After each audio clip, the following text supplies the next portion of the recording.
창세기 21장 8절에서 21절의 말씀을 중심으로 아이의 소리를 들으셨나니 라는 제목으로 같이 은혜를 받고자 합니다. 이 창세기 21장은 주된 핵심적인 인물이 하갈과 바로 그의 아들 이스마엘의 스토리를 담고 있습니다. 21장의 첫 시작은 우리가 잘 아는 것처럼 이삭이 태어나면서 시작이 됩니다. 이삭이 태어나면서. 그래서 21장 초반에 보면 사라가 임신하고 하나님이 말씀하신 시기가 되어 노년에 아브라함에게 아들을 낳으니 아브라함이 그에게 태어난 아들 곧 사라가 자기에게 낳은 아들을 이름하여 이삭이라 하였고. 그러니까 이 21장의 시작이 이삭의 탄생과 시작됩니다. 이삭이라는 인물은 우리가 잘 아는 것처럼 아브라함이 100세에 받은 하나님의 큰 선물이죠. 갑작스럽게 받은 선물이 아닙니다. 이미 약속되어 있던 선물입니다. 약속되었던 축복이죠. 그리고 이 이삭이 태어났을 때 하나님의 약속은 성취된 것이고 하나님의 은혜의 선물이 아브라함에게 주어진 모습이 21장에서 시작됩니다. 또 이 하나님의 선물이 주어졌을 때 사라가 기쁨을 고백하게 되죠. 그래서 6절과 7절에 보면 이렇게 사라가 고백합니다. 사라가 이르되 하나님이 나를 웃게 하시니 듣는 자가 다 나와 함께 웃으리로다. 아멘. 그러니까는 사라의 기쁨이 넘쳤음을 오늘 성경은 증거합니다. 그러니까는 우리가 잘 아는 것처럼 이삭이라는 이름이 그가 웃다 혹은 그녀가 웃다, 웃음이라는 의미를 담고 있습니다. 결국 하나님께서 이 아브라함과 사라 부부의 정말 늦지막히 사람들은 아이를 생산할 수 없어, 아이를 낳을 수 없는 그런 환경에서 하나님은 약속하신 그 자녀를 주셨고 그 자녀로 인해서 기쁨이 넘쳐나는 모습을 보게 됩니다. 그리고 오늘 본문에 우리 8절부터 보면 이 이삭이 성장하는 모습이 나타납니다. 아이가 자라매 젖을 떼고 이삭이 젖을 떼는 날에 아브라함이 큰 잔치를 베풀었더라. 여러분, 당시 문화권에서는 젖을 오래 뭅니다. 그러니까 우리나라 같으면은 돌 되기 전에 젖을 떼죠. 제 기억에도 제가 젖에 대한 집착이 있었습니다. 제 기억이 그런 게 아니라 들은 얘기가 우리 원로 사모님 얘기가 젖에 대한 집착이 심했다고. 그래서 젖을 떼는 방법이 지네들이 알아서 이게 안 물리면 그냥 안 주는가 보다 이렇게 돌아서는데 젖에 집착한 애들은 막 이제 앙탈을 부린다는 거죠. 막 울면서 때를 쓰고 계속 젖 달라는 신호를 준다고 합니다. 그러면 이제 그게 보면 입장에서 안쓰러우니까 물리긴 무는데 계속 물릴 수가 없으니까 어떻게 하냐면 제가 들은 얘기는 쓴 거를 이렇게 바른다고 합니다. 젖에. 그럼 아이가 젖을 이렇게 빨다가 늘 접했던 그게 아니라 쓴 그게 있으면 놀래면서 이제 한번 그렇게 쓴 맛을 경험하면 다신 젖을 안 물다고 합니다. 그래서 방법 중 하나라고 하는데 들려오는 얘기로는 제가 이제 탁 젖을 물었는데 쓰니까 막 인상을 쓰면서 포기할 줄 알았는데 인상을 쓰면서 그 쓴 걸 다 이렇게 발라내고 그 다음에 또 계속 젖을 물어요. 그래서 제가 상당히 젖을 오래 물었다는 그런 이야기가 아직까지 전해지는데, 근데 이 당시 문화는 어떠냐면 여러분 3년을 중동 지역에서는 3년을 물게 합니다. 3년. 그러니까 상당히 오랜 기간 동안 젖을 주는 모습이죠. 그리고 젖을 뗄 때가 시점이 한 아이가 3살에서 4살 됐을 때 보통적으로 이제 떼는 모습을 보게 되고 그렇게 젖을 떼는 날을 상당히 큰 의미를 부여합니다. 그래서 잔치가 벌어질 정도죠. 그러니까 우리가 봤을 때 영아 단계, 유아 단계, 어리 단계가 있을 때 우리가 벌써 영유아가 태어나가지고 6살까지를 의미하는데 그 중에서 영아의 단계가 우리가 보통 생각하는 이제 젖을 떼는 단계까지를 그렇게 말합니다. 그러니까 이 지방의 중동 지방의 문화 자체가 어떠냐면 젖을 떼고 이제 더 이상 젖을 물지 않는 것이 이 아이가 한 단계 성장되는 그 단계 시점으로 보기 때문에 큰 의미를 부여하고 이제 파티를 여는 거죠.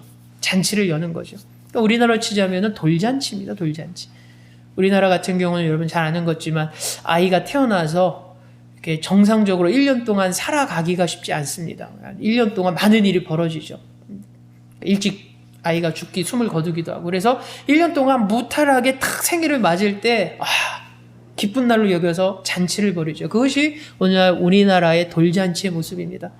근데 이 중동의 문화권은 오늘 본문에 나와 있는 이 지역 팔레스타인 지방의 문화는 돌잔치의 개념이 아니라 젖을 떼는 것을 큰 의미를 둡니다. 젖을 떼. 그래서 아이가 3살에서 4살 될 때 젖을 뗐을 때 큰 잔치가 벌어지죠. 그래서 아이가 무사히 그만큼 성장했다는 것이고 젖을 뗐다는 건 한 단계 아이가 성숙했다는 의미로 받아들이기 때문에 큰 잔치를 통해서 축하와 기쁨을 이웃들과 주변과 함께 나누는 그런 풍습이 있었고 오늘 성경의 본문도 그렇게 시작합니다. 근데 문제는 이렇게 큰 잔치가 벌어지고 난 다음에 일어나게 됩니다. 성경에 봤더니 이제 9절에 이렇게 말씀이 기록되어 있죠. 사라가 본즉 아브라함의 아들 애굽 여인 하갈의 아들이 이삭을 놀리는지라 라고 나와 있습니다. 놀리는지라. 그러니까 이 이삭의 탄생으로 인해서 어떤 문제가 발생했는데 사실 그것은 후계자의 문제였습니다. 상속자의 문제. 그러니까는 이삭을 향한 이스마엘의 태도에 어떤 문제가 생긴 것입니다. 그러니까는 여러분 잘 아는 것처럼 이스마엘은 아브라함의 첫째 아들입니다. 장자죠, 장자. 비록 서자이지만 첩의 자식이지만 어쨌든 아브라함에게서 난 첫째 아들. 그러니까 상당히 의미가 있죠. 그리고 이 당시에 이 13살쯤에서 이삭이 태어났기 때문에 지금 3, 4살이 정도 됐을 때 이 잔치가 열렸을 때 이스마엘의 나이는 17에서 18로 추정되어집니다. 그러니까 우리가 청소년이라고 말하지만 이제 좀만 뭐 한두 살만 더 먹으면 성인이 될 수 있는 그런 나이기 때문에 청년에 가까운 그런 성장함을 보이고 있죠. 그런데다가 이스마엘은 우리가 잘 아는 것처럼 아브라함의 사랑을 많이 받고 자란 그런 자녀였습니다. 생각해 보십시오. 이 이스마엘이 13살 됐을 때 아브라함이 100세 됐을 때 21장 처음 나온 것처럼 100세의 이삭이 태어나기 전까지 아브라함에게 있어서는 이 이스마엘이 어떤 존재였겠습니까? 유일한, 그러니까는 서자지만 종의 자식이긴 하지만 그래도 어떤 애틋함이 있었고 특별함이 있죠. 그래서 상당히 좀 아끼고 막 그런 모습으로 자랐을 것입니다. 근데 이 이스마엘에게 있어 그렇게 성장했던 이스마엘에게 큰 변화가 생깁니다. 바로 동생 이삭이 태어난 것이죠. 단순한 친동생이 아니기 때문에 문제가 생기기 시작합니다. 그리고 이 이삭이 자라오면서 지금 앞에 큰 잔치를 벌여졌을 때 무엇을 느끼냐면 이 이스마엘에게 있어서는 이삭과 탄생과 더불어 이 큰 잔치가 벌어졌을 때 어떤 위기감을 느끼게 된 거죠. 그러니까 저는 이 이스마엘의 마음으로 한번 다가가 보려고 합니다. 이렇게 17, 18이면 여러분 결코 적은 나이가 아닙니다. 여러분 다 알죠. 어떻게 보면 거의 성인에 가깝습니다. 오늘날도 봐도 이렇게 신문지상에 어떤 10대들의 비행이나 어떤 10대들의 어떤 문제 일으키는 걸 보면 사람들이 깜짝깜짝 놀라죠. 왜냐하면 어떤 성인의 범죄를 뺨치기 때문에 그렇습니다. 그러니까 야 이거는 미성년자가 이게 무슨 미성년자의 어떤 비행이야. 이건 완전히 어른들 범죄자들의 그 모습과 똑같다는 거죠. 근데 여러분 이스마엘이 이 정도로 성인에 가깝게 장성했을 때 그의 마음이 어땠는가? 계속 성장하면서 아버지 아브라함과 사람들의 관심을 혼자서 독차지했던 그가 13살 이후부터는 그 사랑과 관심이 확 사라지게 되죠. 적어도 떨어지게 될 것입니다. 누구한테 갑니까? 100세에 난 이삭에게 가죠. 그 전만 하더라도 사람들의 주목을 다 받았고 관심도 다 자기 것이었고 사랑도 자기 것이었는데 이삭이 태어나면서부터 그것을 반감되어 가는 것을 느끼게 되죠. 13살이니까 다 그때부터 벌써 알기 시작하지 않습니까? 그리고 성장하니까는 자기가 첫째임에도 불구하고 자기는 상속자가 될 수 없고 자기는 후계자가 될 수 없는 건 분명히 이제 알게 됩니다. 그 정도 나이가 되죠. 그래서 자기가 첫째 아들임에도 불구하고 후계자, 상속자가 아닌 것에 대한 열등감도 느끼게 되고 여러분 불만도 갖게 됩니다. 그 열등감이라는 건 대단하죠. 그래서 우리가 그걸 잘하는 사건이 성경에도 나오지 않습니까? 바로 에서와 야곱의 이야기가 그렇지 않습니까?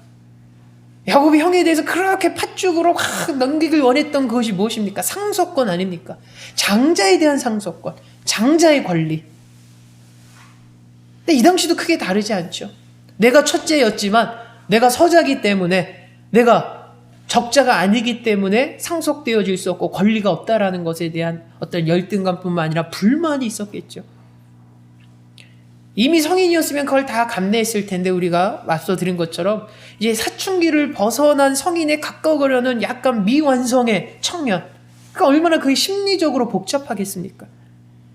그러니까는 그 성장 과정에서 나타난 어떤 미성숙됨의 모습이 우리가 보통 말하는 사춘기 때 모습이 이스마엘에게서 나타날 수 있었고 그런 모습 때문에 오히려 그것이 더 불안하고 위험적인 요소가 될 수 있다는 거죠. 요즘으로 치자면 사춘기의 청소년들이 어떻게 튈지 모른다는 거. 그래서 우스갯소리로 사람들이 제일 얘기하죠.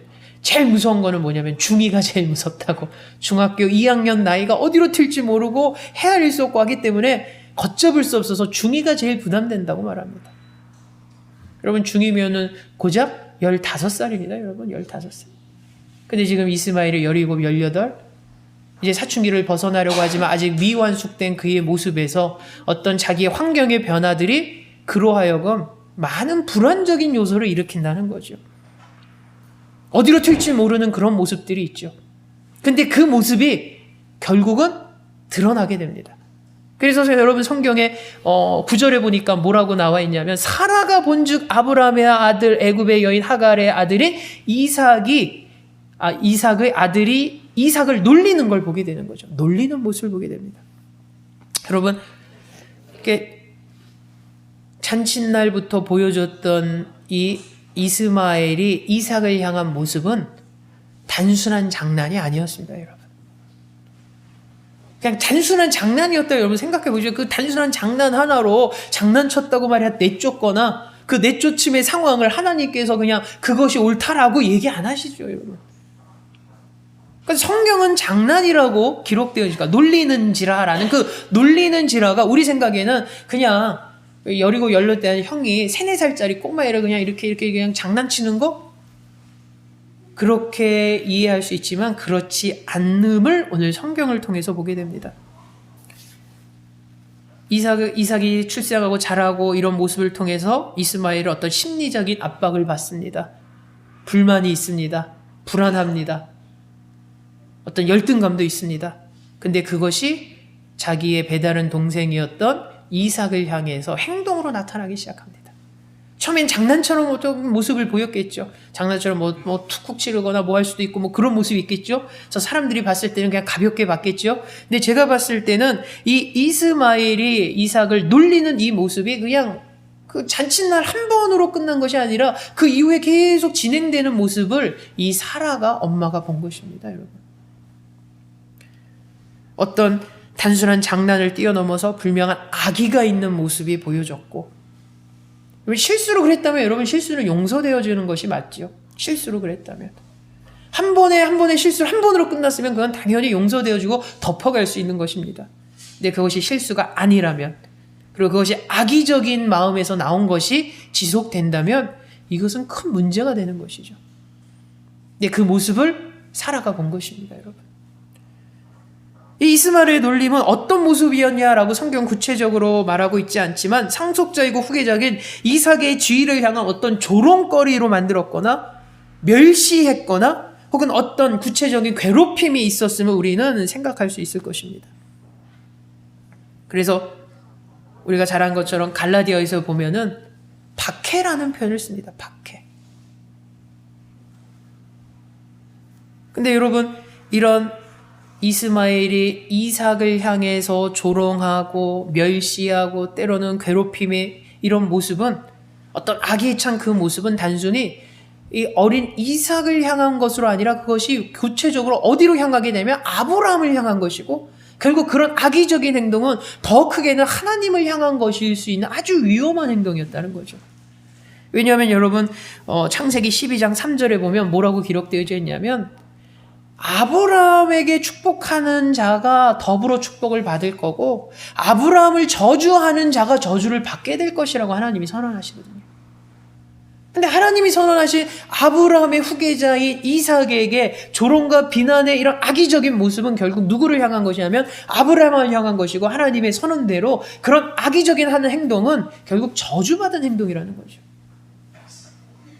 그러니까 우리가 봤을 때는 놀리는 이 모습이 에이 그냥 꼬마애한테 그냥 장난치는 거, 짓궂은 장난, 그것이 아니라 그것은 악의적인 것이었고 그것은 지속되는 것이었을 것이고 그것은 하나님 보시기에 옳지 못한 행동이었습니다. 그리고 살아가 봤을 땐 이것은 더 위험해 보였죠. 그래서 이 모습을 살아가 봤을 때 뭐라고 말합니까? 10절에 그냥 이스마엘을 불러다가 따끔하게 혼내주세요. 우리 생각에는 그래야 되지 않겠습니까? 막 놀리는 그 모습을 보면 아브라함한테 가서 당신의 첫째의 장자인 이 이스마엘이 어른쓰를 못하게 꼬마인 이삭을 그렇게 괴롭히고 막 이런 모습 홍군역을 내주세요. 좀 따끔하게 좀 알아듣게 얘기해주세요. 이래야 정상인데 성경에 뭐라고 나와 있냐면 10절에 보면 그가 아브라함에게 이르되 이 여종과 그 아들을 내쫓으라. 이 종의 아들은 내 아들 이삭과 함께 기업을 얻지 못하리라 하므로. 여러분 이삭이 아브라함에게 이 하갈과 그의 아들인 이스마엘을 우리 부족에서 쫓아낼 것을 요청합니다. 근데 쫓아내는 이유가 이삭을 괴롭혀서 이삭을 짓궂게 굴어서 놀려서 그렇게 나와 있지 않습니다. 뭐라고 나옵니까 여러분? 내 아들 이삭과 함께 기업을 얻지 못하리라 라고 말합니다. 그러니까 살아가 본 초점은 단순히 보여지는 눈에 보여지는 그런 괴롭힘, 놀림 그것 때문이 아니라 결국 이런 모습이 진행되고 더 성장했을 때 결국 이것은 후계자 싸움이 된다는 거죠. 이건 상속자의 싸움이 된다는 겁니다. 왜냐하면 그 당시 문화권이 그랬기 때문입니다. 여러분 그 당시의 문화권이 어땠겠습니까? 고대 사회에서 어떤 족장의 자리, 부족장의 높은 자리를 놓고 자녀들이 다툼이 있는 세상이죠. 여러분 그 당시만 그러겠습니까? 우리나라의 역사만 보더라도 어떻습니까? 가장 가까웠던 조선의 500년의 역사를 봐도 왕의 자리를 놓고 어떻게 합니까? 그 자녀들이 왕자들이 다툼을 보지 않습니까? 우리가 아는 태종 이방원도 왕제의 난을 형제들과 칼부림을 2번이나 하면서 결국 그 왕의 자리를 차지 않습니까? 형제들과 자기 손에 피를 흘리면서. 우리가 잘 아는 세조도 소양대군이었죠. 자기 조카를 막 몰아내고 결국 그 자리에 앉지 않습니까? 우리가 봤을 때는 비도덕적이고 비윤리적인 거지만 어떤 왕권이라는 그 자리 권력에 있어서는 그런 일이 벌어진다는 거죠. 이 당시도 여러분 충분히 그럴 수 있는 것이고 다른 부족에서 그런 일이 있었을 것이고 살아는 그 모습을 보면서 고민한 거죠. 지금 저런 이스마엘의 행동들이 결국은 어떤 상속자나 후계자에 대한 어떤 열등감과 거기에 대한 어떤 아쉬움 이런 문제가 해결되지 않으면 결국 나중에서는 아브라함에게서 내가 그래도 서자지만 첫째 아닙니까? 장자권에 대한 권리를 주장할 수 있고 결국 그런 가운데서 결국 어떻게 하면 이 가족 안에서의 어떤 불협화음과 아니면 비극적인 일도 일어날 수 있을지도 모른다는 어떤 불안감이 사라를 사로잡은 것이죠. 아직 일어나진 않았지만 일어날 수 있는 어떤 불안한 위험적인 요소들을 이 사라가 느낀 것입니다. 그래서 아브라함에게 그들 내쫓으세요. 그들이 더 성장해서 쉽게 얘기하자면 이스마엘이 더 성장해서 20살 1, 2년 후에 성인 돼가지고 나중에 내가 아버지들을 잇겠다 장자권이 있겠다 그래서 이 부족에 막 다른 부족처럼 막 칼부림 나고 막 그런 불행한 일이 우리도 있을 수 있을지 모르니까 그러니까는 내쫓으세요. 그래서 하는 얘기가 뭡니까? 내 아들 이삭과 함께 기업을 얻지 못하리라. 공동으로 상속자, 공동의 후계자가 될 수 없다는 걸 강조하지 않습니까? 근데 이 요구에 아브라함이 어떻게 반응합니까? 11절을 보니까 아브라함이 그의 아들로 말미암아 그 일이 매우 근심이 되었더라 라고 나옵니다. 근심하기 시작합니다. 여러분 아브라함이 근심했던 것 그만큼 아브라함이 이스마엘을 아꼈기 때문입니다. 그래서 여러분 17장 18절에 보면 아브라함이 하나님께 아뢰되 이스마엘이나 하나님 앞에 살기를 원하나이다. 그러니까 이 모습이 무엇이었냐면 여러분, 그러니까 하나님께서 백세라는 말을 약속 안 했지만 너에게 후계자를 준다고 막 약속을 하고 그 너에게서 난 사라와 너에게서 난 이가 진정한 상속자라는 얘기를 했을 때 아브라함의 반응이 뭐라고 말했냐면 하나님 그냥 저에게 이미 태어난 이스마엘이 그냥 하나님 앞에 세워지면 안 됩니까? 그가 상속자가 되면 안 됩니까? 라는 표현입니다. 근데 하나님이 뭐라고 말씀하시냐면 아니다. 너와 사라에게서 난 자녀가 진정한 상속자가 될 것이다 라고 선언을 하시죠. 그러니까는 아브라함의 입장에서는 이 17장 18절의 이 상황을 보면 이 이스마엘이 그 당시에 벌써 13살이 넘어갔을 때 잘 자라고 있었다는 거죠. 그러니까 아주 형편없고 망나니였고 막 이런 식으로 막 너무나 컨트롤할 수 없는 문지아처럼 자랐으면 아브라함이 어떤 마음이 들겠습니까? 하나님 약속하신 그 아이 빨리 저에게 허락하셔서 진정한 상속자 후계자로 삼게 해주십시오라고 할 텐데 지금 누구를 한번 선뜻 추천했냐면 이스마엘은 어떻습니까? 라고 추천했다는 거죠. 그러니까 그만큼 이스마엘이 나름대로 잘 성장했고 아브라함의 눈에도 잘 마음에 들었던 자녀였습니다. 그러니까 아브라함이 이스마엘을 그렇게 아꼈던 모습입니다. 그러니까는 번뇌하기 시작하죠. 고민하기 시작합니다. 근심이 되었더라. 그리고 여러분 여기 성경에는 매우 근심되었다라고는 나와 있지만 히브리 원어의대로 해석하자면 이 사라의 요구에 분노하였다라는 의미가 있습니다. 분노하였다. 사라가 요구하는 그 모습에 상당한 악으로 여겼다라고 번역되어집니다, 여러분. 그러니까는 사라 자체를 나쁘게 하고 뭐 하는 게 아니라 사라가 내놓은 해결책이 아브라함이 봤을 때 이건 말도 안 돼, 이건 상당한 악이야라고 안 좋게 여겼다는 거고 그것 때문에 이제 격노하게 됐다는 거죠. 근데 성경에는 그걸 한참 이렇게 부드럽게 눌러서 근심하였다라고 말합니다. 그러니까 우리가 저와 여러분이 생각해봐도 인간적인 관점으로 봤을 때 사라 이 모습은 너무 오버한 모습처럼 느껴질 때가 있습니다. 아니 뭐 열이고 열려 고등학생 형이 3-4살짜리 우리 짓궂게 했다고 그거 갖고서 엄마하고 아들을 내쫓는 것, 과연 이것이 너무 냉정한 것은 아닌가? 근데 아브라함도 그렇게 봤다는 거죠. 아브라함도 더군다나 자기가 아끼는 이스마엘인데 그 냉정하게 밖으로 내쫓는다는 게 무엇을 의미하겠습니까, 여러분? 이들을 내쫓는다라는 것은 종을 향한 것은 자유를 주는 거지만 동시에 이들을 내쫓는다는 건 모든 상속권과 이해관계가 끊겨버린다는 겁니다. 자녀일지라도. 그러니까 너무 냉정한 거죠. 근데 이런 우리 생각으로는 이것이 과하다 생각했지만 하나님의 선언은 어떠하시냐면 12절에 이렇게 나옵니다.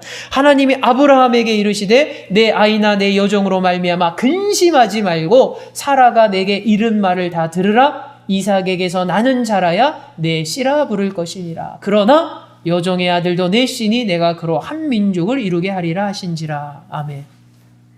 여러분 하나님의 응답은 너 근심하지 말고 간단히 사라의 요청대로 하라입니다. 사라의 요청대로. 하나님께서 사라의 요청대로 선언하신 이유는 분명한 기준을 말씀하신 것입니다. 다른 어떤 도덕적인 모습 이걸 떠나서 하나님의 약속한 그 약속의 후계자 상속자는 이삭이고 사라와 아브라함에서 태어난 자가 내가 선언되었기 때문에 그것은 변하지 않는다는 선언입니다. 변하지 않는다는 선언.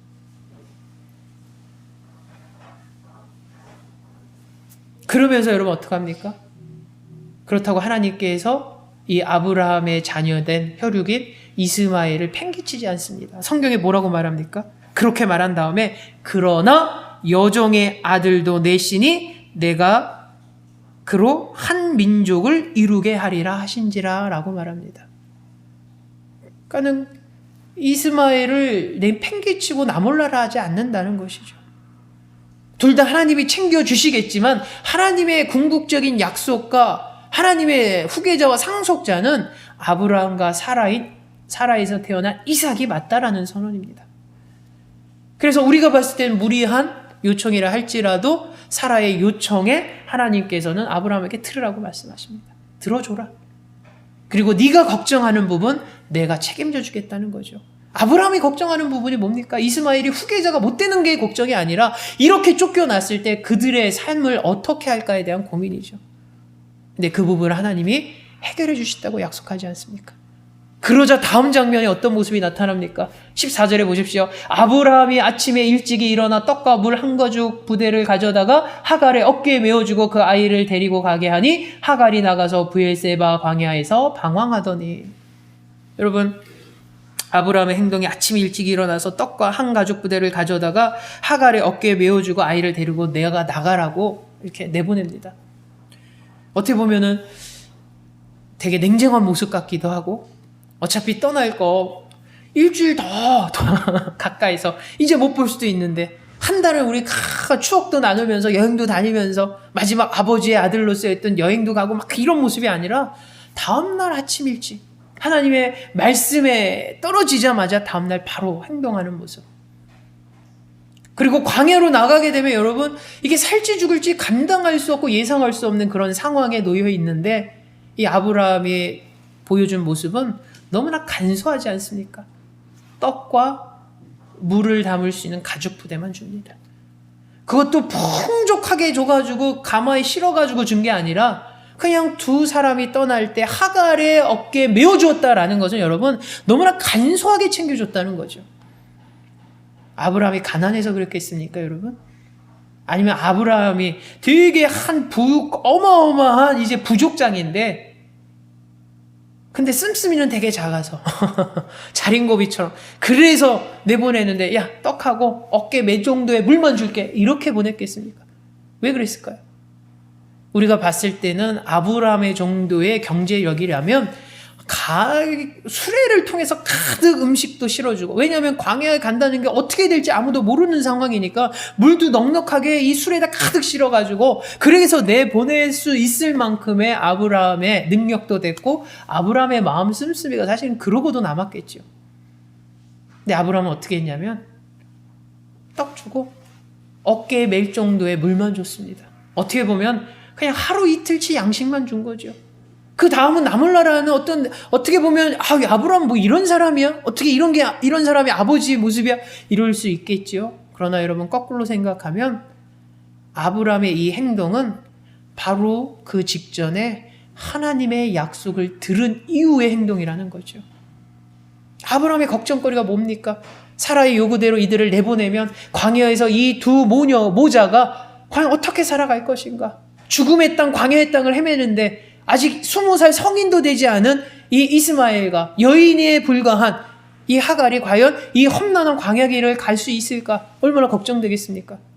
근데 하나님이 뭐라고 말씀하십니까? 하나님이 그러나 여종의 아들도 내시니 내가 그로 한 민족을 이루게 하리라 라고 말씀하지 않습니까? 아브라함이 그 듣는 순간 하나님을 전적으로 의지합니다. 하나님 앞에 다 맡긴 거죠. 하나님이 맡겼기 때문에 그들에게 걱정 앞날 앞으로 한 달치 양식 이럴 필요가 없었음을 성경은 이야기합니다. 고작 떡과 여인의 어깨에 맬 정도의 물만 주었다라는 것은 그만큼 하나님을 신뢰했다는 것이고 하나님이 책임져 주실 거라는 확고함이 있었기에 나오는 행동이었다는 거죠. 그러니까 어떻게 보면 아브라함은 냉정한 사람이 아니라 이 정도로 믿음이 대단한 사람임을 그의 행동에서 보여주게 되는 거죠. 그들이 떠나가게 됩니다. 여러분, 그들이 광야를 헤매게 됩니다. 목적지가 없었습니다. 그래서 방황했다라고 말합니다. 길을 잃었다는 거죠. 광야에서 길을 잃었다는 건 뭘 의미할까요? 여러분, 그냥 죽는다는 것을 의미합니다.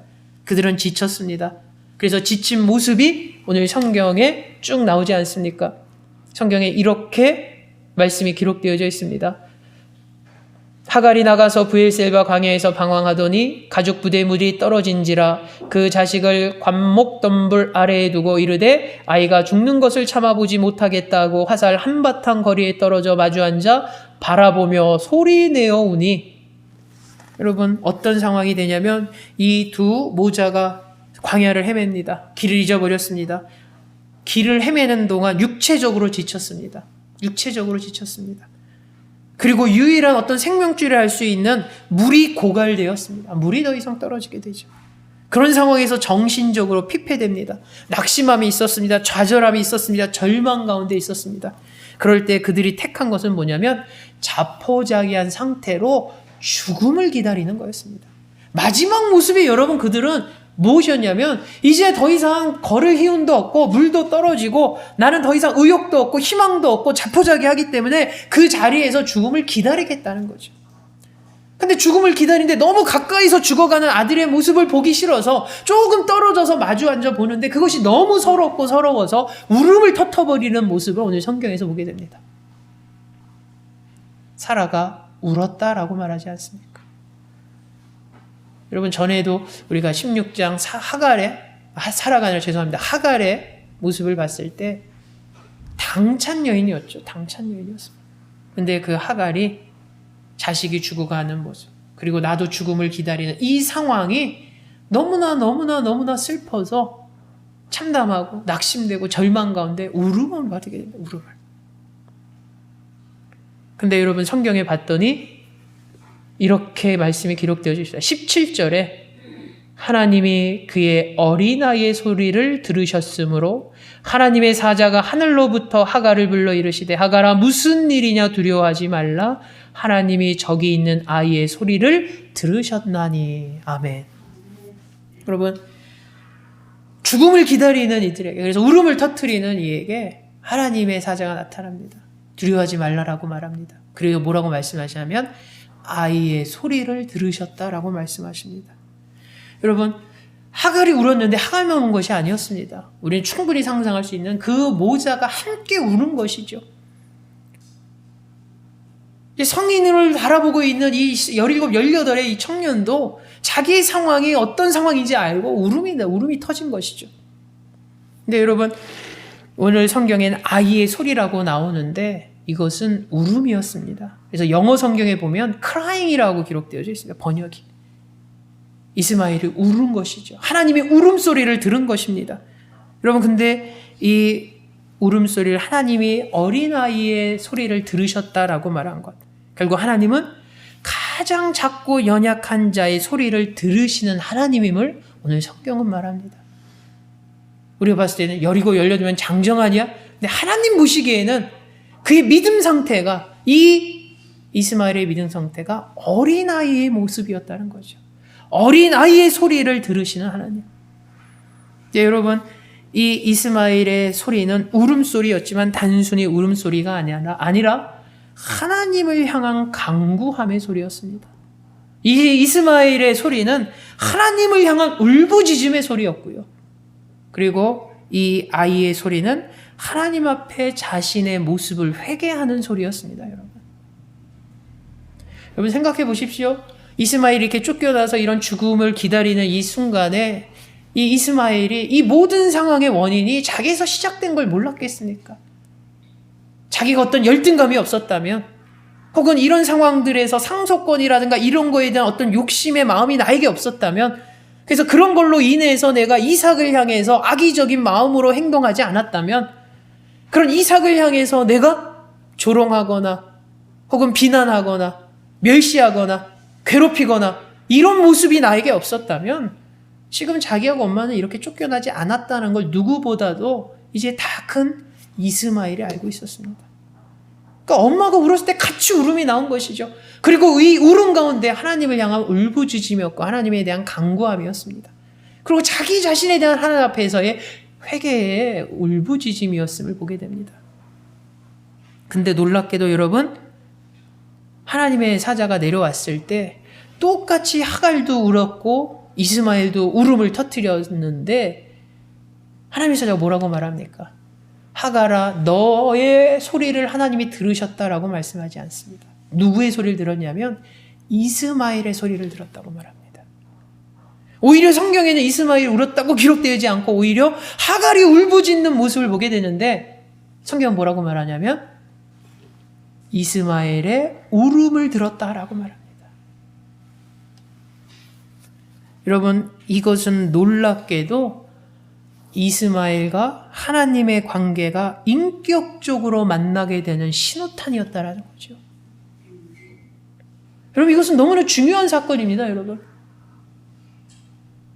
그러니까 그 이전에 이스마엘은 아브라함의 장자로 성장했지만 그래서 그 안에 아브라함이 하나님을 섬기고 경외하는 모습을 어려서부터 보고 나름대로 신앙생활을 했다고 했지만 그럼에도 불구하고 인격적으로 하나님과의 만남이 없었다라고 우리는 해석할 수 있습니다. 아브라함처럼 늘 하나님에 대한 이야기를 들어왔고 아브라함 밑에서 성장했기 때문에 아브라함 아버지가 어떻게 하나님을 경외하고 어떤 모습으로 신앙생활을 늘 봤음에도 불구하고 그 믿음과 그 신앙의 모습은 아버지의 것이었다는 거죠. 아들은 이스마엘의 신앙과 믿음이 아니었습니다. 근데 놀랍게도 이제는 이스마엘이 하나님을 찾았습니다. 이스마엘이 하나님을 울부짖으면서 부르짖은 것이죠. 찾은 것이죠. 그 앞에서 회개한 것이죠. 하나님과의 만남의 신호탄이 시작된 겁니다. 인격적으로 하나님과의 교제의 신호탄이 바로 그 어린 아이의 소리였다는 거죠.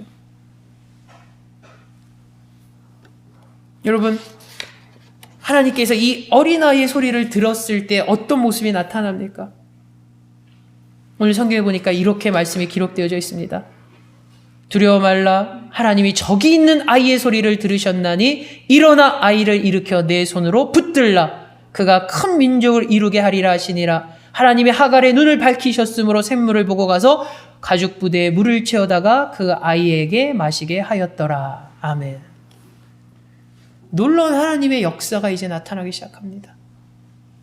여러분, 하나님께서 아이의 소리를 들으셨을 때 그 다음에 어떤 결과들이 나타납니까?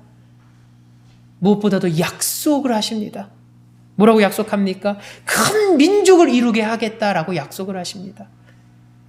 이 이스마엘을 통해서 큰 민족을 이루겠다라고 약속하신 것은 결국 이야기하자면 이 상황에서 끝난다는 게 아니겠냐. 이 순간에서 이 위기에서 죽음으로 끝난다는 게 아니라는 거죠. 이들에게 미래가 보장된다는 것입니다. 앞날이 보장된다는 것이고 그 앞날은 큰 민족을 이루겠다라는 것이죠. 두 번째 나타난 결과가 무엇입니까? 이 위기의 당장의 위기의 문제가 해결되어집니다. 바로 19절에 하갈의 눈을 밝게 하여 샘물을 찾게 하십니다.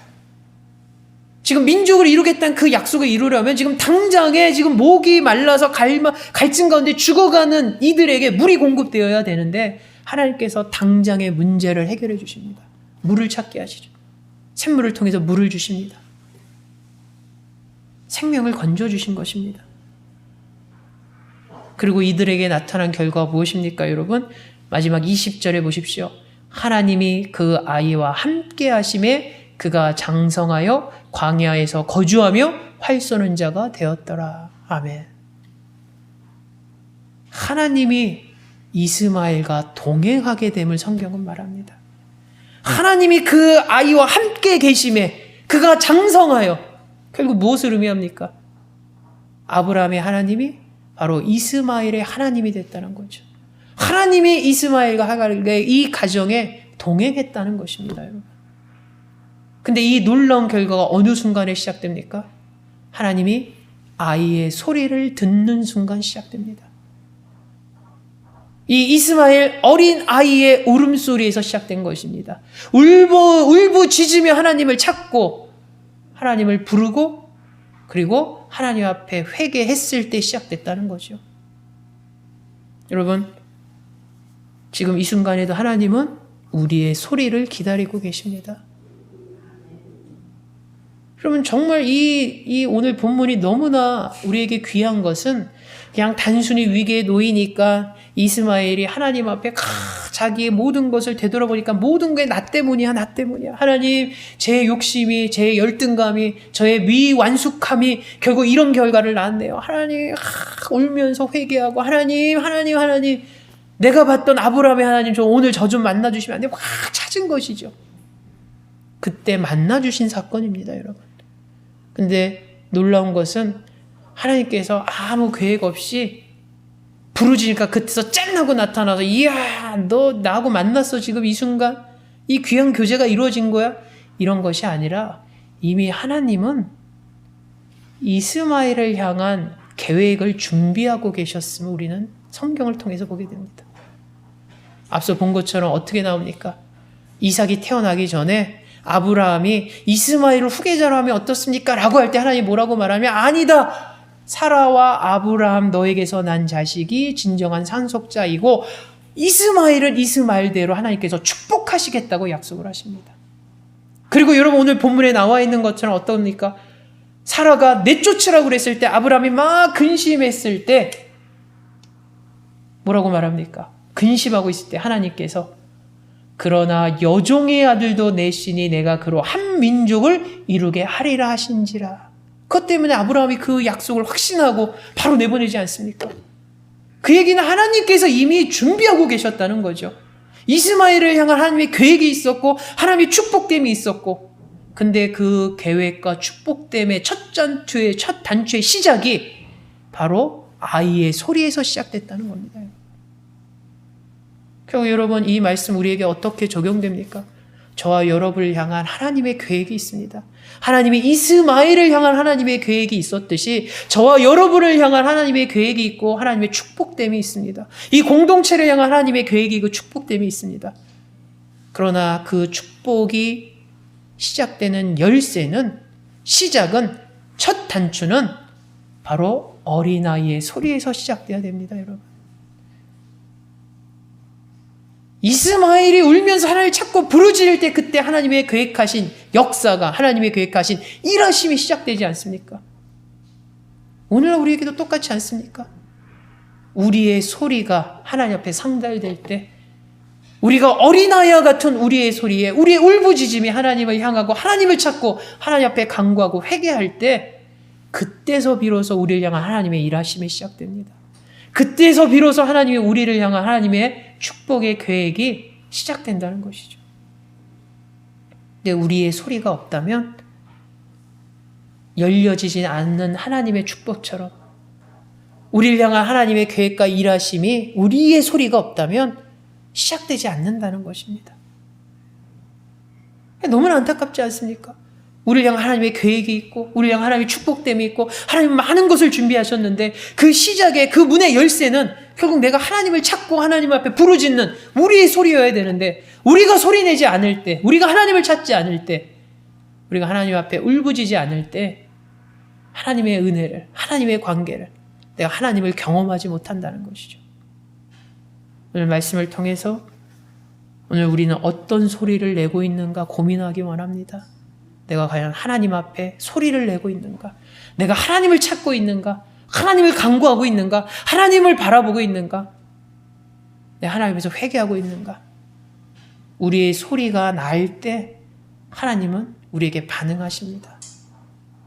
이 공동체가 저와 여러분이 하나님 앞에 소리내므로 하나님이 우리에게 역사하시고 하나님이 우리에게 일하시는 하나님의 계획이 우리를 통해서 성취되어 그런 놀라운 역사가 열리고 시작되기를 주 예수 이름으로 축원합니다. 사랑해 주님 감사합니다. 오늘 하가일과 이스마엘이 어려운 가운데, 위기 가운데, 절망 가운데 그들은 죽음을 기다렸지만 마지막 순간에 작은 소리를 냈습니다. 울부짖는 소리를 냈습니다.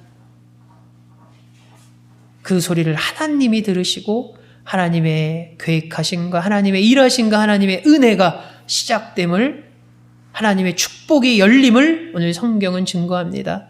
하나님, 우리가 소리내게 하여 주시옵소서. 우리를 향한 하나님의 계획과 우리를 향한 하나님의 축복이 우리가 소리냄으로 말미암아 하나님의 일하심이 시작되고 하나님의 축복의 문이 열리고 하나님의 놀라운 역사가 우리 공동체, 우리 삶 가운데 시작되게 하여 주시옵소서. 예수님의 이름으로 기도하옵나이다. 아멘.